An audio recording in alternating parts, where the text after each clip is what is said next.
नमस्कार दोस्तों, एक बार फिर से स्वागत है आपका और हमारे इस यूट्यूब चैनल पे जिसका नाम है स्टडी जोन। ठीक है जी, और मेरा नाम है दीपक कश्यप।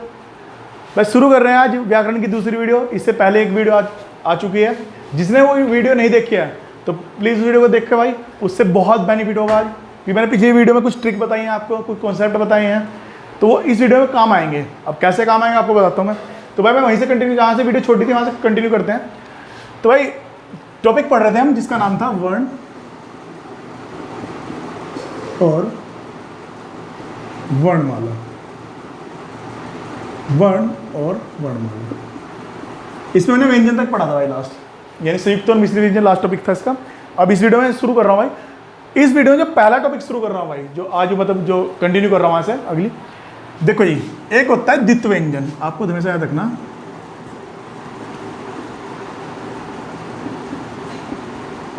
इसे कहीं कहीं पे द्वित्व व्यंजन लिखा हुआ मिल सकता है आपको, ऐसी कोई बात नहीं है। ठीक है जी, द के नीचे व भी मिल सकता है, ऐसे कोई बात नहीं है। और त और व भी मिलेगा, ऐसा कोई दिक्कत नहीं है। द्वित्व व्यंजन बोलते हैं वैसे, कोई दिक्कत वाली बात नहीं। देखो जी, आज साल पूछेगा कि द्वित्व व्यंजन होते क्या हैं। बहुत ध्यान सुना है, द्वित्व व्यंजन क्या होते हैं। कॉन्सेप्ट है, कोई रटने वाली चीज़ नहीं है। याद रखना जी, द्वित्व व्यंजन क्या होता है। डेफिनेशन बता देता हूँ आपको कि द्वित्व व्यंजन उन्हें कहा जाता है जिसमें दो व्यंजन एक साथ आए। दो व्यंजन, दो में कौन सा, समान व्यंजन दो बार आए और पहली बार आधा हो और दूसरी बार पूरा हो। मैंने क्या बोला, समान व्यंजन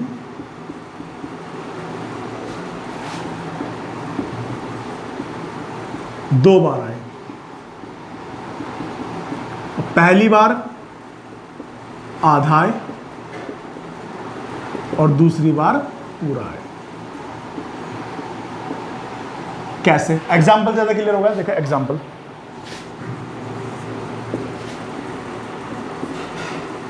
दिल्ली। एग्जाम क्या है भाई, दिल्ली। मैंने कहा इसे समान व्यंजन दो बार है, पहली बार आधा और दूसरी बार पूरा। देखो ये ल एक ही व्यंजन है, समान व्यंजन है। पहली बार क्या आ रहा, आधा, और दूसरी बार पूरा, तो ये क्या होगा आपका द्वित्व व्यंजन। जैसे अगला एग्जाम्पल है बच्चा। देखो ये समान व्यंजन दो बार आ रहा, एक बार आधा आ रहा, एक बार पूरा आ रहा है। अब अगर कोई आपसे पूछ ले कि इसमें द्वित्व व्यंजन है या नहीं है, तो क्या बताओगे, नहीं है। क्यों नहीं है? क्योंकि च और छ समान व्यंजन ही नहीं है, तो द्वित्व व्यंजन कहाँ से जाएंगे। तो आपको याद रखना है, कितने भी शब्द बन सकते हैं, कुत्ता, बिल्ली, दिल्ली, बच्चा, कितने भी शब्द बन सकते हैं जिनमें ऐसे द्वित्व व्यंजन आएंगे। तो आपको पहचान कैसे रखनी है, आपको चार एग्जाम्पल दे देगा वो, कि मैं एक ये दे दे, एक और कुछ और लिख देते हैं, एक कुत्ता लिख देता हूँ मैं। पूछा निम्न में से किसमें द्वित्व व्यंजन नहीं है, तो किसमें नहीं है भाई, इसमें। क्यों नहीं है, रीजन मैंने आपको बता दिया। अब एक छोटी चीज और आपके सामने लेके चलता हूं मैं, उसका आगे शुरू करूंगा एक नया टॉपिक जिसका नाम है आगम ध्वनि।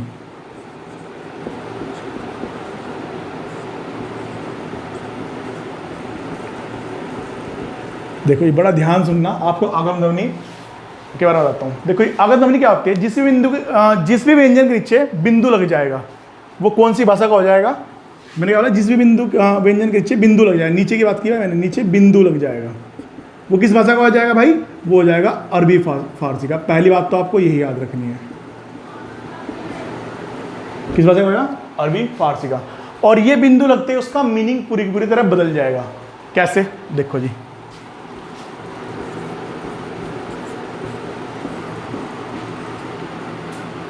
कुछ फर्क है इनमें? नहीं है। थोड़ा जो छोटा हो गया बेचारा, अब बड़ा हो गया। ठीक है जी, देखो जी, राज और राज, सिर्फ एक बिंदु ने कितना फर्क कर दिया। अगर इसे हम लिखेंगे, इसे कैसे लिखेंगे इंग्लिश में, ऐसे लिख सकते हैं, और इसे कैसे लिखा जाएगा भाई, राज। यानी राज और राज, फर्क कितना पड़ गया बोलने में। देखो तो यानी कि भाई क्या हुआ, इसके नीचे बिंदु लग गया था, कौन सी भाषा हो गया, आगम ध्वनि हो गया। मीनिंग में मैंने बोला मीनिंग ही बदल जाएगा। देखो जैसे इस राज का मतलब होता है शासन करना, और इस राज का मतलब होता है रहस्य। पड़ गया फर्क। एक और आपको चीज बताता हूं ध्यान से, इसका एक और एग्जांपल कर लेते हैं। जैसे खान और खान, खान और खान, ये खान जो होता है सरनेम, जैसे शाहरुख खान। ठीक है, इस खान का मतलब, सॉरी इस खान का होता है माइंस। माइंस किसे बोलते हैं भाई हमारा? माइंस आपको पता ही है। और ये खान का मतलब होता है, ये वाला खान लगता है जो, ये होता है सरनेम। तो फर्क कितना है भाई? एक बिंदु से, एक खान है वो खान है, यहां से गले से बोला जाता है खान। ठीक है जी। तो मैंने क्या बताया भाई, आगम ध्वनि क्या होगा? जिसमें बिंदु लग जाएगा नीचे और अरबी फारसी का शब्द हो जाएगा, और क्या होगा भाई? वो मीनिंग बदल देगा। जैसे राज, राज, इस राज को इंग्लिश में ऐसे लिखते हैं हम, इस राज को इंग्लिश में ऐसे लिखते हैं। इस राज का मतलब होता है शासन करना, और इस राज का मतलब होता है रहस्य। जैसे खान, ये होता है सरनेम और ये होता है खान। ठीक है, माइंस और सरनेम, फर्क है दोनों में। यानी एक बिंदु ने कितना फर्क डाल दिया। अब आपको एक चीज याद रखनी है, उसने आपका बेवकूफ बनाने के लिए एक चीज कर दी थी, जिसके भी नीचे लग जाए, क के नीचे लग गया, ख के नीचे लग गया, और जी आपका ज के नीचे लग गया, ये सब के नीचे लग सकता है, पर कभी भी ये ड और ढ आगम ध्वनि नहीं हो सकते। ये कॉन्सेप्ट है भाई। क्यों नहीं हो सकते? जिन्होंने पिछली वीडियो नहीं देखी है, अगर वो उन्होंने वीडियो ध्यान से, जिन्होंने देख रखी है उनके लिए अच्छी बात है, उनकी समझ में आएगा क्यों नहीं हो सकते। और जिन्होंने नहीं देखी हो जाके देखिए, समझ आ जाएगा। क्योंकि ये उत्पिक्ष व्यंजन होते हैं भाई। कौन से होते हैं? द्विगुण या उत्पिक्ष व्यंजन होते हैं। तो क्या होते हैं ये? द्विगुण या उत्क्षिप्त व्यंजन। तो इसलिए ड ढ कभी भी क्या हो सकते हैं? आपके आगम ध्वनि नहीं हो सकते। याद रखना, ड ढ क्यों नहीं हो सकते? क्योंकि द्विगुण और उत्क्षिप्त व्यंजन है, बाकी सब के नीचे लग सकता है। यहां तक कोई दिक्कत? अब ये तो थी अंक बिंदु की बात। अब उसने एक सवाल पूछ लिया। सवाल क्या था? सवाल यहां लिख देता हूं कि जिनके ऊपर भी भाई, जिनके नीचे बिंदु लग गया, जिनके नीचे बिंदु लग गया, वो तो कौन सी भाषा का हो गए? वो तो हो गया आपका अरबी फारसी के। जिनके ऊपर भी चंद्र बिंदु लगेगा, वो कौन सी भाषा का होंगे भाई? ये सवाल आ रखा है पेपर में। क्या पूछा है? जिनके ऊपर चंद्र बिंदु लगेगा वो कौन सी भाषा का होंगे? तो आप याद रखोगे वो इंग्लिश भाषा के शब्द होंगे वैसे। ठीक है जी, यानी अंग्रेजी भाषा के शब्द होंगे। यहां तक कोई दिक्कत? तो मैंने क्या बताया इसमें, द्वित्व व्यंजन क्या होते हैं? जिन्हें समान व्यंजन दो बार आए, पहली बार आधा आए और दूसरी बार पूरा आए। एग्जाम्पल आपके सामने लिखे थे, ये नहीं होने का बता देते क्यों नहीं होने का। आगम ध्वनि क्या था? जिनके नीचे बिंदु लग जाएगा वो अरबी फारसी भाषा के शब्द हो जाएंगे और वो मीनिंग बदल देंगे, जैसे राज, राज, खान, खान। ठीक है जी। तो यहाँ तक कोई दिक्कत? चलो जी, इस वीडियो को रब करते हैं, अब चलते हैं अगले टॉपिक की तरफ। ठीक है जी। टॉपिक बहुत से बोलते हैं जी रट लो, बात कर लो, देख लो। नहीं जी, इसका भी एक कॉन्सेप्ट है, ट्रिक है। कैसे है? मैं आपको ट्रिक भी सिखाता हूँ और कॉन्सेप्ट भी सिखाता हूँ। जिन लोगों ने पहली वीडियो देख रखी है, मैंने बताया था आपको, टॉपिक का नाम क्या है? वर्णों का उच्चारण स्थान।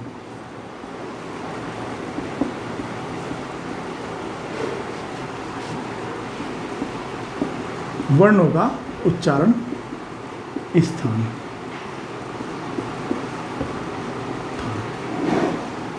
देखो जी, जिन लोगों ने पहली वीडियो देख रखी है उन्हें मैंने एक चीज बताया कि भाई हमने जो व्यंजन है वो वर्गों में बांट रखे हैं। कैसे? याद होगा कचट तप, तो क वर्ग, च वर्ग, ट वर्ग, त वर्ग और प वर्ग। यानी क के अंदर हो जाएगा क, ख, ग, घ, अंग, च, छ, ज, झ, अय, ट, ठ, ड, ढ, न, त, थ, द, ध, न, प, फ, ब, भ, म। ठीक है जी। अब मैं इनका क्या करने वाला हूँ, देखो जी। आपको जिसको मैंने बताया भाई पिछली वीडियो में कि जिसको वो टेबल याद होगी उसके लिए बहुत ईजी है, कुछ करने की जरूरत नहीं है, उसके मजे ही मजे हैं। ठीक है जी। तो उसकी मौज है। जिनके याद नहीं है वो याद कर लेना, बताऊंगा कैसे। देखो ये मैं आपको एक चीज़ सिखा रहा हूँ, मैं आपको कुछ नहीं सिखा रहा। देखो 3 तरीके से करने के, एक तो आप रट लो, ठीक है जी, दूसरा कॉन्सेप्ट सीख लो, और तीसरा छोड़ दो। अब छोड़ दोगे तो एग्जाम कैसे क्लियर करोगे? नहीं छोड़ सकते ना, तो ट्रिक सीखते हैं। मैं बोल रहा हूँ क वर्ग, क वर्ग। तो क वर्ग में कितने व्यंजन है? क, ख, ग, घ, अंग। ये आप देखते हो, इसे बोलते हैं कंठ। ये जो यहाँ पे होती है ना हड्डी, इसे बोलते हैं कंठ। ठीक है जी।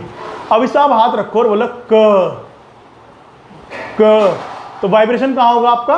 कंठ में। तो जितने भी क वर्ग के व्यंजन होंगे वो कहाँ से बोले जाएंगे? कंठ में। इससे ऊपर चलो।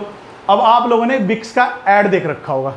विक्स के ऐड में ढूंढी सी लटकी हुई दिखाते हैं, ठीक है जी। एक छोटी सी ढूंढी सी होती है लटकी हुई, तो भाई उसे क्या बोलते हैं? हम हमारा बोलते हैं तालू। तो जितने भी च वर्ग के व्यंजन होंगे वो क्या होंगे?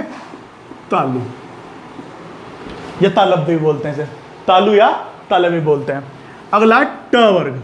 जो ट वर्ग के व्यंजन जो होंगे, जो ट वर्ग के जो व्यंजन होंगे उसमें क्या होगा भाई? उसमें देखो ये कंठ हो गया, तालु हो गया। अब बोलो ट। जीभ कहाँ लगी आपकी? जीभ देखो ये ट, जीभ ऊपर लगी होगी, तो इसे क्या बोलते हैं? मूर्धन। यानी कहाँ से बोले जाएंगे? मूर्धन से बोले जाएंगे। ठीक है जी। उसके बाद चलते त। ठीक है जी। देखो जी, जो त बोलो, ये त जीभ कहाँ लगी है आपकी भाई? जीभ कहाँ लगी है? दांत पे। तो ये कैसे हो जाएंगे? ये हो जाएंगे दंत। ये शॉर्टकट ट्रिक है भाई याद करने की। फिर लास्ट आता है प। बोलो जी जरा, प बोलो, प। आपके होठ आपस में मिलने होंगे, प। तो क्या हो जाएगा भाई? प कहाँ से हो जाएंगे? ओष्ठ या होठ से, होठ से बोलते हैं। यहां तक कोई दिक्कत? देखो ये तो ट्रिक क्या है, क कंठ से, च तालु से, ट मूर्धन से। बोल के देख लो, ट जीभ ऊपर लग रही होगी, उसका त दंत से, जीभ दांतों पे लग रही है, प ओष्ठ से। यहां तक कोई दिक्कत? अब चलते हैं थोड़ा आगे। आगे कैसे? जैसे कि इसके बाद बताऊंगा, अभी तो बहुत कुछ बताना बाकी है। जैसे व, क्या है भाई? व। बोलो जी व। आपकी हल्की सी जीभ ऊपर वाले दांत पे टच हुई होगी और होठ मिले होंगे, तो किससे बोला जाएगा? दंत प्लस ओष्ठ से मिलकर बोला जाता है आपका ट। अब जो मैं आपको कॉन्सेप्ट देने वाला हूं उसके तो पैसे हैं क्या? आपको ए आई ओ और आउ बोल देते जी ना, रट लो। क्यों रट लो भाई ना, क्यों रट लो? इसकी ट्रिक बताता हूं आपको। इससे पहले आपको मैं कुछ चीज बता देता हूं, देखो ये ध्यान से। देखो आपको ये याद हो गया। अब आपको एक ट्रिक बता रहा हूं भाई, इनके अलावा तो बचे हैं, हमें बहुत सारे पढ़े थे, स्वर बच गए। देखो जी, क तो पूरा कंठ से होगा, इसका अ क ह। जो अक है वो कंठ से बोलाएगा नहीं, अ और ह कहां से बोलाएगा? कंठ से। फिर है ई च य और स, ठीक है जी। यानी ई च य स, यानी च तो पूरा बोला यार तालु से, इसमें क्या जोड़ दिया? ई च य। इसमें छोटी बड़ी दोनों है भाई, कोई दिक्कत आती है? फिर है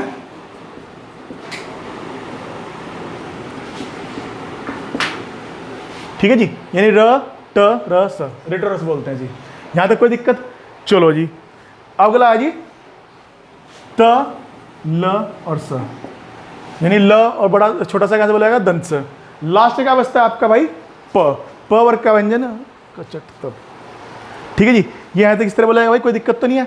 चलो जी, तो मैंने क्या बोला भाई? अ क ह कहां से बोला जाएगा? कंठ से। यानी क वर्ग के व्यंजन तो हमने पहले ऐड कर दिए थे, उसमें क्या ऐड करना है? अ क। तो इसमें बड़ा आ भी है और छोटा आ भी है, ई च य स, यानी इसमें छोटी ई भी है और बड़ी भी है, तालु से बोले जाएंगे। अब जो मैं आपको ट्रिक सिखाने वाला था, जिसने पिछली वीडियो देखी होगी उसने एक चीज सिखाई थी मैंने, कि जो अ होता है वो आ या छोटी ई या आ बड़ी ई, इनसे मिलके बनता है। तो सोचो ना भाई, आ कहां से मिलके बनना? आ कहां से बोला जा रहा? कंठ से। और ई कहां से बोला जा रहा? तालु से। तो यानी कि ये कहां से बोले जाएंगे दोनों? कंठ प्लस तालु से। हो गया कॉन्सेप्ट भाई याद? यानी जिसके याद होगा उसके तो ऑब्वियस सी बात हो, किसी का भी निकाल सकता है। अ कहां से मिलेगा मेरा भाई? ए आई, ए कहां से बोलेगा? कंठ प्लस तालु से। क्यों? क्योंकि ए और ई से मिलकर बना। अ कहां से बोला जा रहा? कंठ से। और ई कहां से बोला जा रहा? तालु से। यहां तक कोई दिक्कत? कोई दिक्कत वाली बात है ही नहीं। उसके बाद जैसे ये है जी, इसकी बात करते हैं। ये किससे मिलकर बना भाई? आ और ऊ से। देखो जी, आ और ऊ, आ और ऊ। एक सेकंड, हाँ ठीक है, यहाँ पे आएगा ये उप, ठीक है जी। चलो जी, करते हैं भाई से। देखो जी, जो आ है वो कहाँ से बोला जा रहा भाई? कंठ से। तो आ से कंठ से बोला जाएगा। और ऊ कहाँ से बोला जा रहा भाई? ऊ देखो जी ओठ से। तो ये कहाँ से हो जाएगा? कंठ प्लस ओष्ठ। इसलिए बोलते हैं भाई आपको इसे रटने की जरूरत नहीं होती है, सीखने की ट्रिक होती है। यहां तक कोई दिक्कत? तो मैंने क्या ट्रिक बताई भाई आपको? ट्रिक ये बताई कि जब वह उसे बोल देखो ना, वह जीभ आपकी हल्की दांत पे टच कर रही होगी और आपके होठ मिलने होंगे, तो वो क्या होगा? दंत प्लस ओष्ठ। अ आई, इससे क्या तरीका बताया ना? जो अ था भाई वो आ और ई से मिलकर बनना था, तो जो अ है वो तो कंठ से बोला जा रहा, और जो छोटी ई है वो तालु से। छोटी ई बड़ी कोई भी हो, दोनों यहीं से बोली जाएंगे। तो इसलिए इसका रटने की जरूरत है, कंठ प्लस तालु इसलिए आता है। लास्ट में आता है ओ आउ, इसे बोलते हैं जी रट लो, रट लो। क्यों रट लो? सीखेंगे। तो जो अ देखो, जो किससे मिलकर बना? आ और ऊ से। जो अ था तो हमें पता लग गया कंठ से बोला जा रहा भाई। ऊ कहां से बोला जा रहा? ऊ बोला जा रहा आपका ओष्ठ से, इसलिए कंठ प्लस ओष्ठ होता है। ये होती है शॉर्टकट ट्रिक। लोग क्या कहते हैं? अजी ए आई का रट लो भाई, कंठ प्लस तालु, कंठ प्लस तालु। क्यों? रटना ही, इतनी सारे सब्जेक्ट क्या क्या रटेंगे भाई, यही ट्रिक है भाई इसकी, और ना कोई बताता, क्योंकि बेचारे लोग सर्च ही नहीं करते, पढ़ते नहीं, मेहनत नहीं करते, इसलिए इनको पता नहीं जाता, इसलिए बोलते हैं रट लो। यहाँ तक का आपका कॉन्सेप्ट क्लियर हुआ। अब जो अगला कॉन्सेप्ट देने वाला हूँ भाई, लोग बोलते हैं ना अल्पप्राण महाप्राण रट लो, अल्पप्राण महाप्राण, नहीं जी, रटना नहीं है, सिखाऊंगा कैसे होना। तो भाई करते हैं इसे, रब कर देता हूँ मैं और कंटिन्यू करते हैं।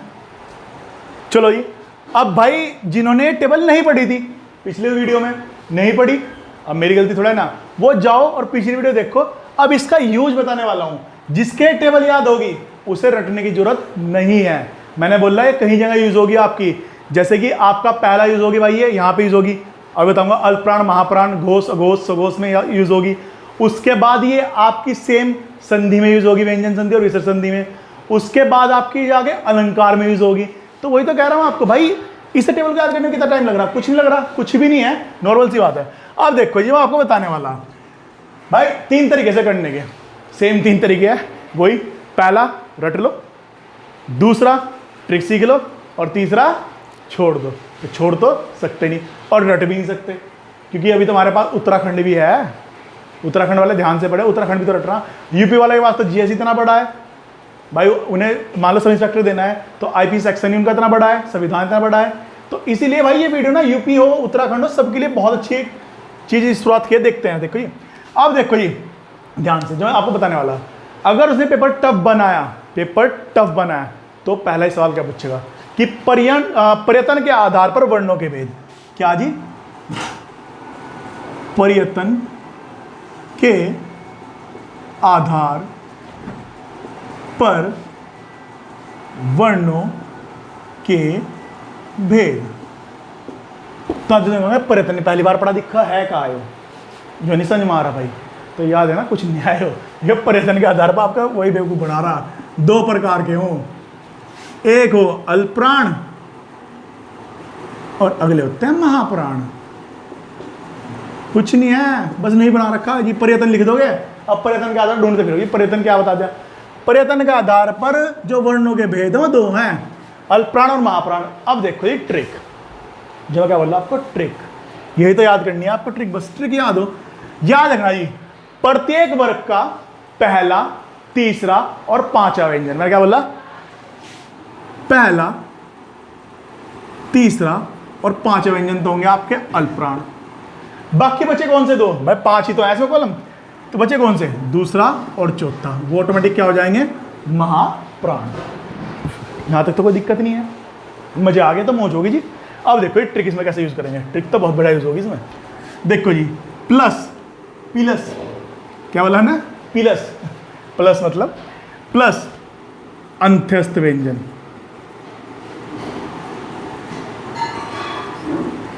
अंत्यस्थ व्यंजन आपको याद होंगे 4 थे जी, य, र, ल और व, और इसमें ऐड कर दो उसमें ही। उसमें कौन से थे? श, पेट पटा श और ह। देखो जी क्या है, यानी अल्पप्राण क्या होगा? पहला, तीसरा और 5वां व्यंजन। तो भाई जो क वर्ग का होगा, वो क्या हो जाएगा? अल्प। एक छोड़ दो, अल्प, और ये भी अल्प। कोई दिक्कत तो नहीं भाई, यानी क, च, ट, त, प अल्प हो गए, फिर एक छोड़ दो, ग, ज, ड, द, ब क्या हो गया? अल्प हो गए, फिर लास्ट में अनुसारिक वाले पूरे क्या हो गया? अल्प हो गए। देखो इसके बताऊंगा कैसे याद करना आपको। अगले कौन से बची? महा, और ये भी क्या हो जाएगा? महा। ये भी क्या हो जाएगा? महाप्राण। यहाँ तक कोई दिक्कत? देखो जी आपको कैसे करना है पेपर में जाके सबसे पहले आपको ये टेबल बना लेनी है। क्या बना लेनी है आपको पेपर में जाके? ये टेबल बना लेनी है, कोई बात नहीं। क, ख, कितनी देर लगी? मुश्किल से 1 मिनट नहीं लगना आपको से लिखने में। और उसके ऊपर आपको याद होगा पहला, तीसरा व्यंजन क्या? अल्प, पहला, तीसरा और 5वां अल्प, अल्प, अल्प, और बीच में 2 महाप्राण। आपको देखते हुए पूछेगा भाई, क्वेश्चन देगा, अब जी बताओ निम्न में से कौन सा अल्पप्राण नहीं है? कह देना तो उसकी मर्जी, उसे आप रोक सको भाई, नौकरी भी तो दे रहा हूं।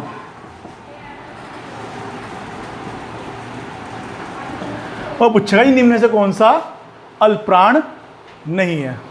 सॉरी, 2 ऑप्शन है, हाँ सही कर दिया।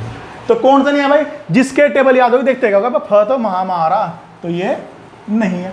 अगर ऐसे आपसे पूछ रहे कहीं और कि भाई इनमें से महा कौन सा है, कितने क्वेश्चन बना लो, 1000 क्वेश्चन बना लो इसमें से आपके जू के तू। ये तो था भैया आपके पर्यटन के आधार पे। अब देखो जी लास्ट पॉइंट के आधार पर हमने 2, अब चलते हैं दूसरी तरफ, यानी नाद के आधार पर। तो भाई नाद के आधार पर कितने होंगे भाई? 2 होंगे जी। अब आपको पर्यटन और नाद से डरने की जरूरत नहीं है। तो नाद के आधार पर कौन से होंगे भाई? देखो जी सेम, ठीक है जी, अघोष और सघोष। देखो जी इसमें आ रहा, तो मैंने इस तरीके से याद रखा, आ पहला आ रहा, तो प्रत्येक वर्ग का पहला प्लस दूसरा, प्रत्येक वर्ग का पहला प्लस दूसरा क्या होगा भाई आपका? ये होंगे आपके अघोष। सघोष में कौन से बचे? तीसरा, चौथा और पांचवा। यहां तक कोई दिक्कत भाई? यहां तक तो कोई दिक्कत होनी चाहिए मेरे हिसाब से। प्लस जितने भी स्वर होंगे वो क्या होंगे भाई? वो सारे के सारे होंगे आपके सघोष। जितने भी स्वर आपके होंगे वो सारे के सारे क्या होंगे? सघोष। ठीक है जी। अब देखो जी यहाँ पे छोटा सा आपको कॉन्सेप्ट है जो आपको याद रखना है। जितने भी आपके उसमें ही व्यंजन थे, यानी श, पेट पटा श और ह, वो सब के सब क्या होंगे भाई? आपके अघोष। तो सघोष कौन से बचे भाई? अंत्यस्थ व्यंजन, यानी प्लस य, र, ल, व। अब इसमें आपको याद, जो इंपॉर्टेंट याद करने की चीज है, मैं मार्क कर रहा हूं, वो है स्वर।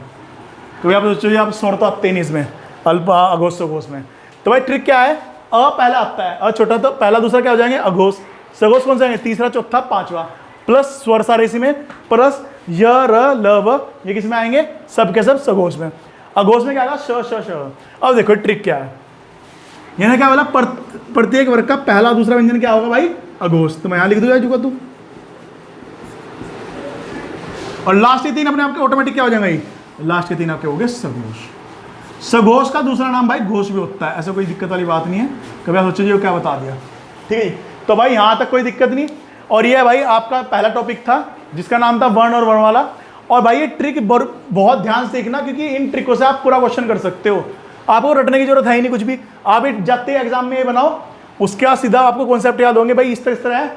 और आप कितने ही क्वेश्चन बना सकते हो, इससे 1000 क्वेश्चन भी आप कर सकते हो, कोई दिक्कत आती है। अगर वीडियो अच्छी लग रही है भाई हमारी, तो वीडियो भाई चैनल को सब्सक्राइब करें भाई, लाइक करें और वीडियो को शेयर करें, ठीक है जी। और भाई कॉन्सेप्ट सीख लें, क्योंकि अब तक तो किसी ने शायद इस तरीके से पढ़ाया नहीं, आने वाले टाइम में सही पढ़ा देंगे, ठीक है जी। तो अगली वीडियो मिलते हैं भाई, थैंक यू।